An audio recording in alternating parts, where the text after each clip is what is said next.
오늘 이 말씀을 가지고 선으로 악을 이기라 라는 제목으로 함께 은혜를 나누겠습니다. 우리가 인생을 살다 보면 뜻밖의 일을 겪을 때가 있습니다.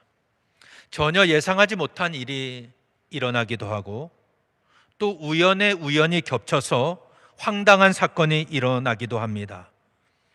그 중에는 특히 인간관계에서 다양한 일들이 일어납니다. 사람과 사람의 만남이 처음부터 끝까지 신뢰관계를 형성하는 것은 어렵습니다. 많은 경우에 배신과 반역의 모습으로 끝나는 경우가 많습니다.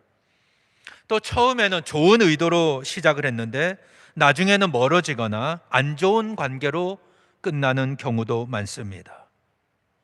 나에게 힘이 있고 나에게 돈이 있을 때는 많은 사람들이 옆에 붙어 있지만 그 힘이 떨어지고 돈이 떨어지면 주변의 사람들은 하나둘 내 곁을 떠납니다.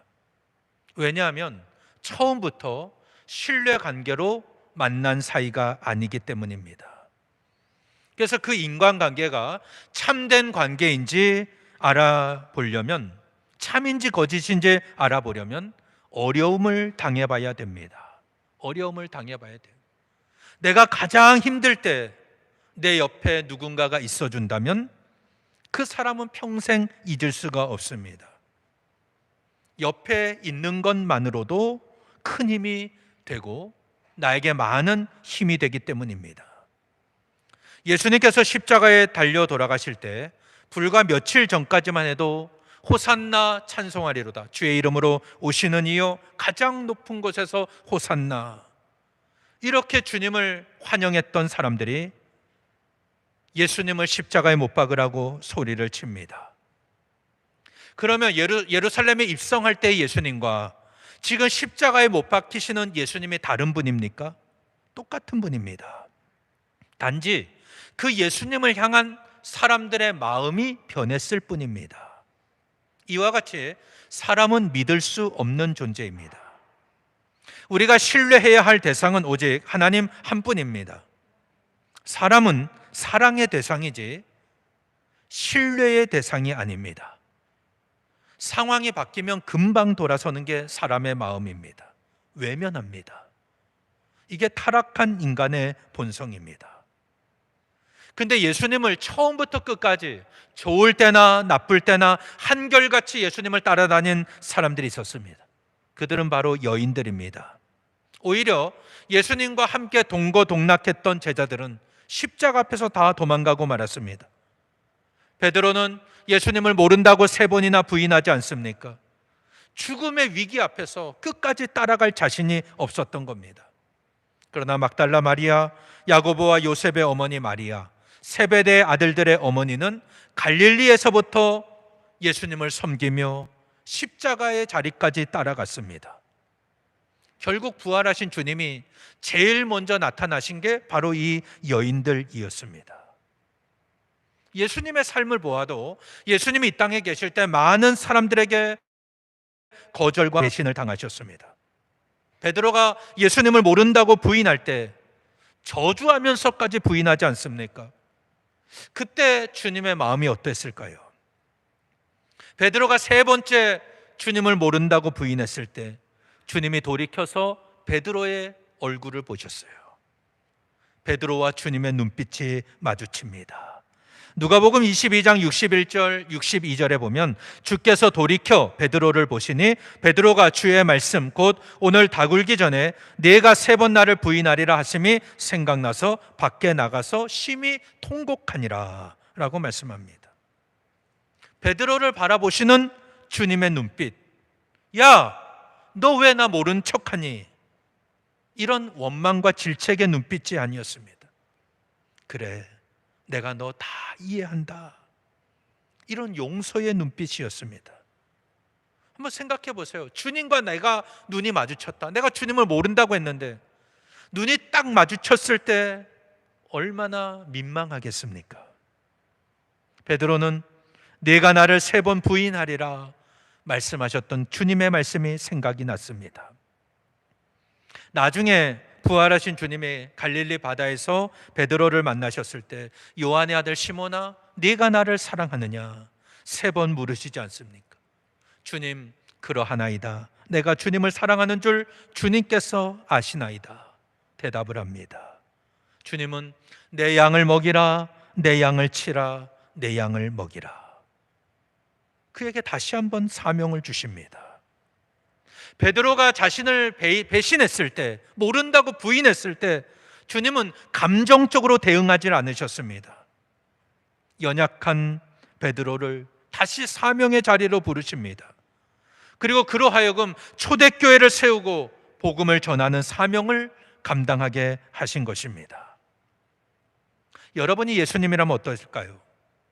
혹시 여러분은 지금까지 살아오면서 누군가에게 저주의 말을 들어본 적이 있으십니까? 그러니까 제3자가 나를 향해서 막 저주를 퍼붓는 그런 경험이 있으신가요? 대부분의 인간관계는 험담 정도에서 그치지 저주까지는 가진 않습니다. 저런 나가서 죽어라 하고 그런 욕들 있지 않습니까? 온갖 저주를 퍼붓는 그런 욕들. 근데 누군가가 나에게 그렇게 저주를 한다면 어떻게 하시겠습니까? 내가 아무런 잘못을 한 게 없습니다. 그런데 저주를 한다. 그러면 그 저주하는 사람이 잘못된 사람입니다. 대부분의 경우는 누군가가 나를 저주한다면 내가 그만큼 잘못을 했기 때문입니다. 그런데 우리 인간은 감정적인 존재이죠. 내가 잘못을 해서 누군가가 나에게 저주를 하는데 그것을 맞습니다. 저는 죽어야 될 놈입니다. 이렇게 말하는 경우는 별로 없습니다. 욱하는 마음이 올라와서 같이 저주하고 맞받아칩니다. 같이 싸우고 같이 미워하는 게 인간관계입니다. 이게 해결되지 않으면 평생 원수지간으로 남을 수밖에 없는 겁니다. 저는 오늘 설교를 준비하면서 나를 향한 저주의 말을 하나님의 음성으로 들을 수 있는가? 스스로 질문을 해보았습니다. 여러분도 지금 한번 생각해 보세요. 누군가가 나에게 저주를 퍼부을 때 그걸 나를 향한 하나님의 음성으로 들을 수가 있습니까? 이 말은 하나님이 나를 저주하신다는 뜻이 아니라 사람들이 나에 대해 말하는 것을 내가 하나님의 말씀으로 여기겠다는 거예요. 그리고 아무런 대응을 하지 않고 그냥 넘어갈 수가 있을까? 내가 스스로 한번 생각을 해보았습니다. 결코 쉬운 일은 아닙니다. 일반적으로 누군가가 나를 험담하거나 저주하면 흥분합니다. 감정적으로 대응합니다. 그러다가 대부분의 경우 실수하죠. 나중에는 후회하는 경우가 얼마나 많은지 모릅니다. 이렇게 될 수밖에 없는 이유는 아직 내 자아가 죽지 않았기 때문입니다. 내 혈기가 살아있으면 내가 주님을 온전히 따라갈 수가 없는 겁니다. 갈라디아서 5장 24절에 보면 그리스도 예수의 사람들은 육체와 함께 그 정욕과 탐심을 십자가에 못 박았느니라 이렇게 말씀합니다. 우리가 정말 그리스도 예수의 사람이라고 한다면 내 육체와 함께 내 정욕과 탐심을 십자가에 못 박는 사람이라는 겁니다. 이게 진정한 그리스도인입니다. 그런데 우리의 모습을 보면 우리가 그리스도인이고 주님을 따라가는 제자라 할지라도 여전히 내 혈기가 살아 있습니다. 누군가가 나를 험담하면 내 자존심이 견디질 못합니다. 제가 드리는 이 말씀이 여러분 세상의 이야기가 아니라 교회 안에서의 이야기입니다. 제가 한 20년 목회를 했습니다. 교회 안에서 보아온 모습들입니다. 이게 오늘 저의 모습이고 여러분의 모습입니다. 여러분 극도로 화가 났을 때 여러분의 얼굴을 거울로 보신 적이 있습니까? 그 얼굴은 사람의 얼굴이 아닙니다. 사탄이 역사하는 얼굴입니다. 그 순간의 말 한마디가 가족들에게 상처를 줍니다. 교인들을 시험에 들게 합니다. 오늘 설교의 제목은 선으로 악을 이기라입니다. 선으로 악을 이기라. 악을 악으로 대하는 것은 올바른 방법이 아닙니다. 나도 악해질 뿐입니다. 주님은 선으로 악을 이기라고 말씀하십니다. 사랑으로 품고 부모의 마음으로 용서하라는 의미입니다. 오늘 우리가 읽은 이 사무엘하 16장은 압살롬의 반란으로 도망가는 다윗이 자신을 저주하는 시므이를 살려주고 그 저주의 말을 하나님의 음성으로, 하나님이 나에게 하시는 말씀으로 받아들이는 그런 내용입니다. 우리가 지난 시간에 보았죠. 압살롬은 재판으로 이스라엘 백성들의 마음을 유혹합니다. 4년 동안 재판을 하면서 백성들을 자기 편으로 만들었습니다. 그리고 헤브론에 가서 스스로 왕이 됩니다. 많은 사람의 민심이 압살롬에게 쏠립니다. 다윗은 자신을 따르는 신하들과 도망갈 수밖에 없었습니다. 이때 다윗은 먼저 하나님의 뜻에 모든 것을 맡겼습니다. 하나님의 언약궤를 도로 예루살렘으로 돌려보내지 않습니까? 그러면서 만일 하나님의 은혜를 베푸시면 나로 다시 돌아오게 하실 것이고 이 하나님의 궤가 있는 곳과 그가 계신 곳에 다시 보게 하실 것이다. 이렇게 말을 했습니다. 그러니 자기의 목적을 위해서 하나님의 궤를 이용하지는 않았습니다. 그러면서도 자기가 할 수 있는 일에 최선을 다합니다. 제사장 사독, 그의 아들 아히마아스, 그리고 아비아달의 아들 요나단을 예루살렘에 남겨놓습니다. 그리고 이 압살롬의 정보를 다 뒤에서 얻습니다. 다 뒤에서, 그러니까 간첩을 남겨놓은 거죠. 그리고 자기의 친구 후세를 예루살렘으로 보내서 아히도벨의 그런 모략이 채택되지 않도록 그렇게 작전을 짭니다. 그래도 지금 이 상황은 압살롬에게 절대적으로 유리한 상황입니다. 다윗은 도망자의 신세입니다. 이렇게 감람산을 지나서 바후림에 도착했는데 사울 집안의 친척이에요. 게라의 아들 시므이가 돌을 던지며 다윗을 저주합니다. 사무엘하 16장 7절과 8절에 보면 피를 흘린 자여 사악한 자여 가거라 가거라 사울의 족속의 모든 피를 여호와께서 내게로 돌리셨도다. 그를 이어서 내가 왕이 되었으나 여호와께서 나라를 내 아들 압살롬의 손에 넘기셨도다. 보라 너는 피를 흘린 자이므로 화를 자초하였느니라. 이렇게 저주를 합니다. 지금 시므이가 이렇게 말하는 것은 그가 베냐민 지파 사울의 집안 사람이었기 때문입니다. 베냐민 사람들은 어떻게 생각을 하냐면 다윗이, 유다 지파의 다윗이 베냐민 지파 사울을 몰아내고 왕이 됐다고 생각하는 거예요. 그래서 기본적으로 이 다윗에 대해서는 원망과 불신의 마음이 있었습니다. 그런데 다윗이 힘이 있을 때는 조용히 있다가 이 다윗이 쫓기는 상황이 되니까 막 저주하면서 나서게 된 것입니다. 이게 사람의 본성이에요. 내가 미워하는 사람이 힘 있을 때는 가만히 있습니다. 쥐죽은 듯이 가만히 있다가 그가 어려움을 당하고 쫓기는 신세가 되면 최악의 상황에 놓이면 사람의 본색이 드러나는 겁니다. 지금 시므이가 보니까 다윗은 이미 끝났습니다. 맨발로 가는데 머리도 풀어 헤치고 도망가는 신세예요. 언제 죽을지 모르는 상황입니다. 아무리 왕이었다 할지라도 이렇게 되니까 그를 향한 본색이 드러나게 된 것입니다. 근데 이것은 단순히 베냐민 지파 사람이 유다 지파를 미워해서 왕권을 빼앗겼다고 해서 나온 행동이 아닙니다. 시므이는 사울 집안 사람이었어요. 그러니까 사울이 계속 왕으로 있고 요나단이 왕이 되었다면 이 시므이나 그 집안은 분명히 뭔가 세도를 누리면서 한 자리 차지할 수 있는 사람이었습니다. 근데 그걸 제대로 누리지도 못했는데 왕권이 넘어가고 말았어요. 그러니 억울하다고 생각을 한 것입니다.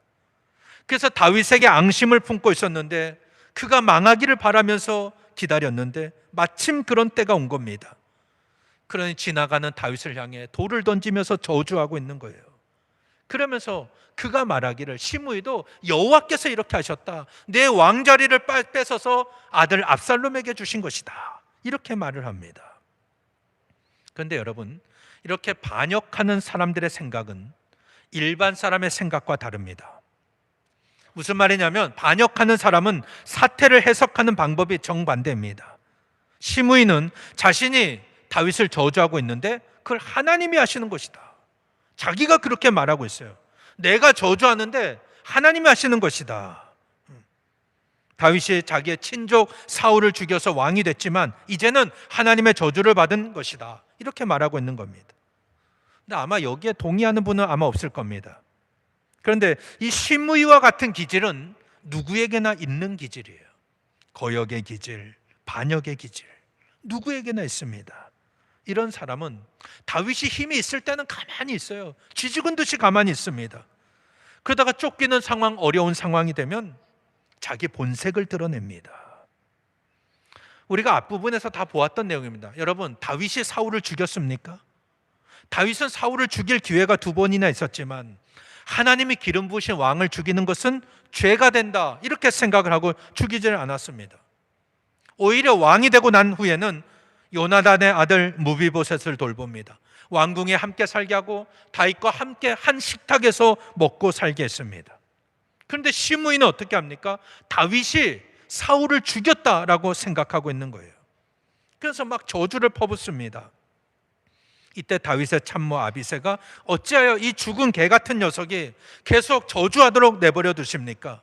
제가 당장 저놈의 목을 베게 해 주십시오. 그때 다윗이 말합니다. 이것은 너희가 상관할 일이 아니다. 여호와께서 나를 저주하라고 하셨기 때문에 저주하는 것을 누가 뭐라 하겠느냐. 내 몸에서 난 아들도 나를 죽이려 하는데 하물며 이 베냐민 사람이야 오죽하겠느냐. 여호와께서 그에게 명령하신 것이니 그냥 저주하게 내버려둬라. 혹시 여호와께서 나를 불쌍히 여기시고 그 저주를 선으로 갚아주실지 모른다. 이렇게 대답을 합니다. 여러분, 여기에 다윗의 본받을 점이 있습니다. 무슨 말이냐면 그는 사람들의 책망과 저주를 들을 때 그것을 사람의 말로 듣질 않습니다. 하나님 앞에서 들었어요. 하나님이 나에게 이렇게 말씀하신다. 그렇게 들은 겁니다. 지금 내가 죄를 지어서 살인죄를 짓고 간음죄를 저질렀지 않습니까? 내가 하나님께 책망을 받는 것이다, 이렇게 여기고 있는 겁니다. 그리고 다윗 자신도 자기가 사울 집안의 피를 흘리지 않은 것을 알고 있습니다. 이 말은 시므이가 저주하고 있는 그 말이 사실관계가 틀립니다. 팩트가 아니에요. 맞는 말이 아닙니다. 그런데도 어떤 변명도 하지 않습니다. 자기의 억울함을 드러내지도 않았습니다. 압살롬의 반역이 일어나고 이렇게 쫓겨나게 된 것, 내가 죄를 지은 것에 대한 하나님의 심판이다, 이걸 분명히 알았기 때문입니다. 하나님은 나단 선지자를 통해서 다윗의 집안에 영원히 칼이 끊이지 않을 것이다 말씀을 하셨습니다. 그리고 지금 그 죄값을 치르는 중입니다. 그래서 시므이가 자기를 저주할 때 이것은 하나님이 나에게 하시는 말씀이다, 이렇게 생각하고 받았다는 것입니다. 그래서 시므이를 꾸짖질 않았습니다. 죽이지 못하게 했습니다. 이때 다윗이 감정적으로 대응을 했다면 아비새에게 시므이를 죽이라고 명령했을 겁니다. 그러면 시므이는 단칼에 죽었을 거예요. 이 아비새도 훌륭한 장수입니다. 그냥 2번도 아니라 한 번에 죽일 수 있는 그런 사람입니다. 그런데 다윗은 그렇게 하질 않습니다. 오히려 자기 원통함을 하나님 앞에 아뢰었습니다.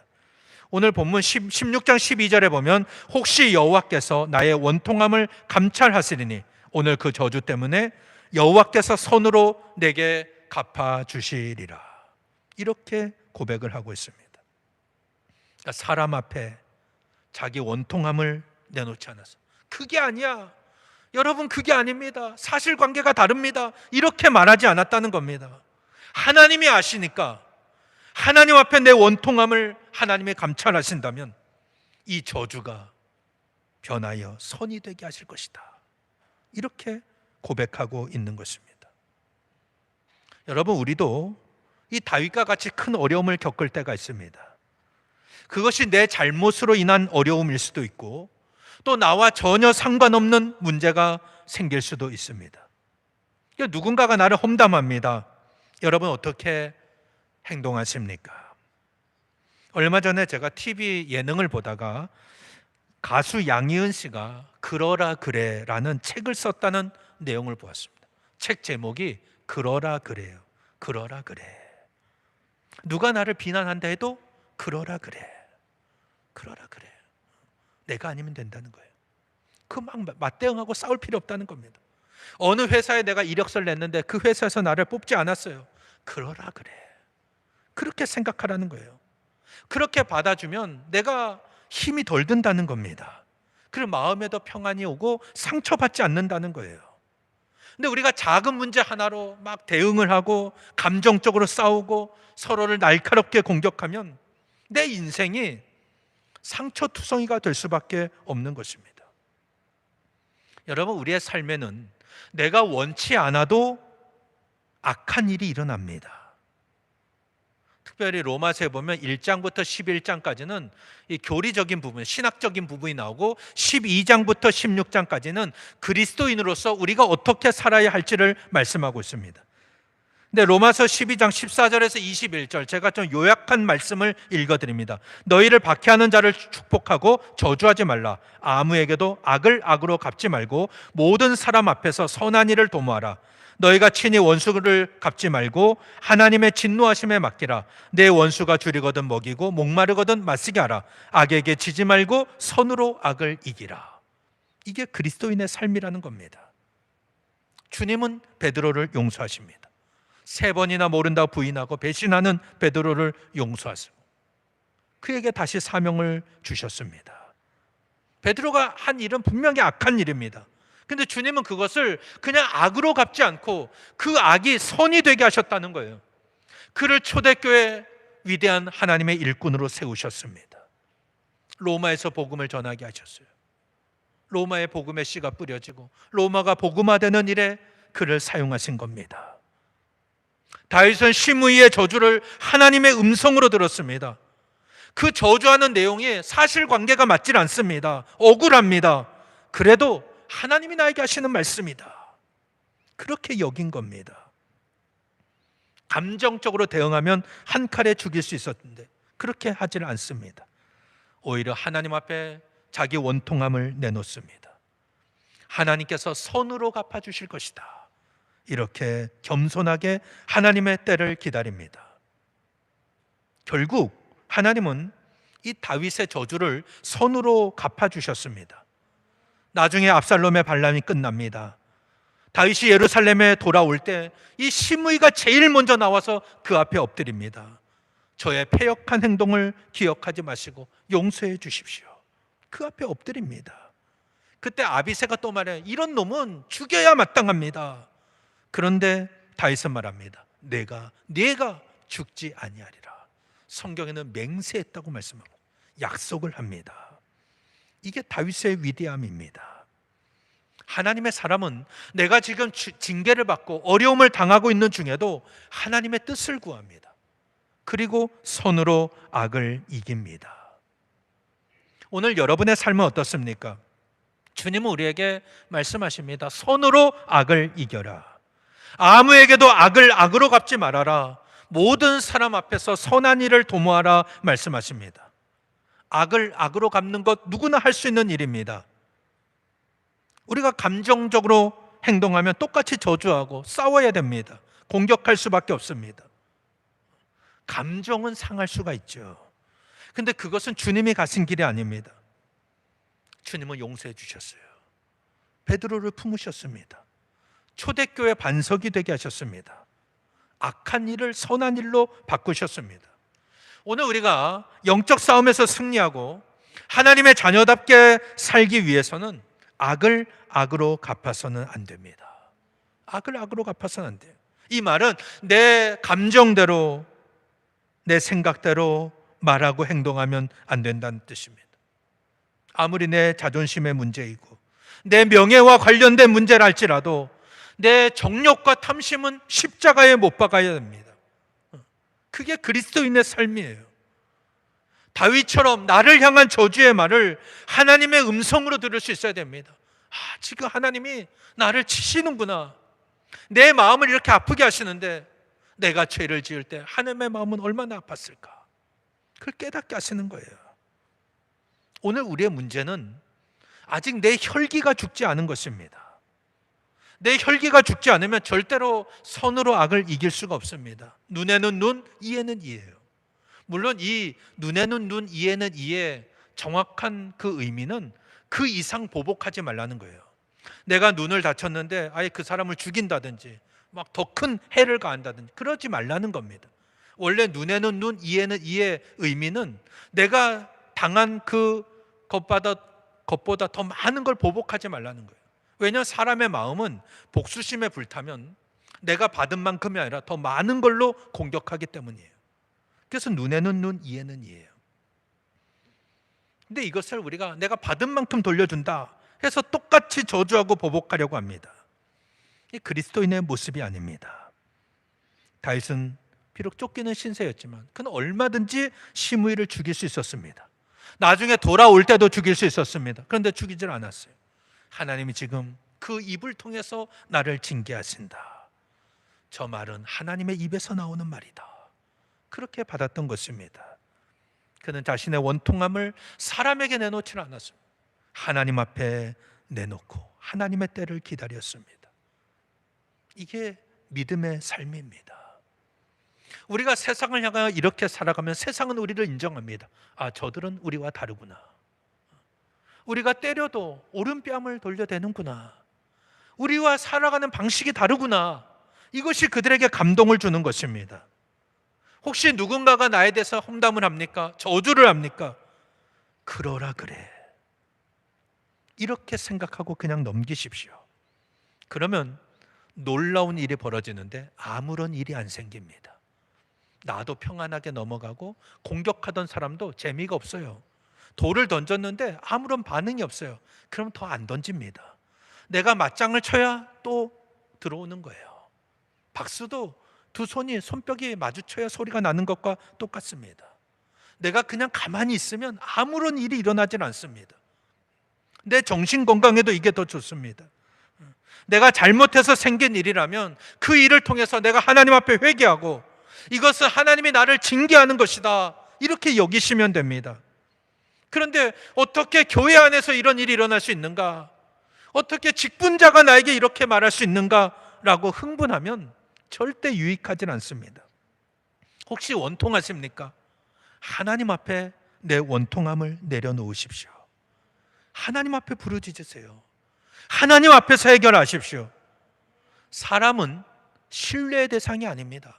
우리가 그냥 사랑하고 품어야 될 대상입니다. 오직 하나님만이 내 원통함을 풀어주시고 오늘 나의 화가 변하여 복이 되게 하실 줄 믿습니다. 우리 모두 선으로 악을 이기는 여러분 되시기를 바랍니다. 내가 감정적으로 대응하면 그때는 후련할지 몰라요. 아무 유익이 없습니다. 오히려 더 큰 문제가 생깁니다. 나중에 반드시 후회합니다. 주님은 베드로를 끝까지 품고 용서하셨습니다. 다윗도 시므이의 입에서 나오는 저주를 하나님의 음성으로 들었습니다. 우리 모두 하나님 앞에서 잘못된 것은 철저하게 회개하고 하나님의 때를 기다릴 때 하나님께서 우리를 회복시켜 주시고 우리의 모든 악을 손으로 갚으시는 그 하나님의 놀라운 은혜를 체험하는 저와 여러분 되시기를 예수님 이름으로 간절히 축원합니다.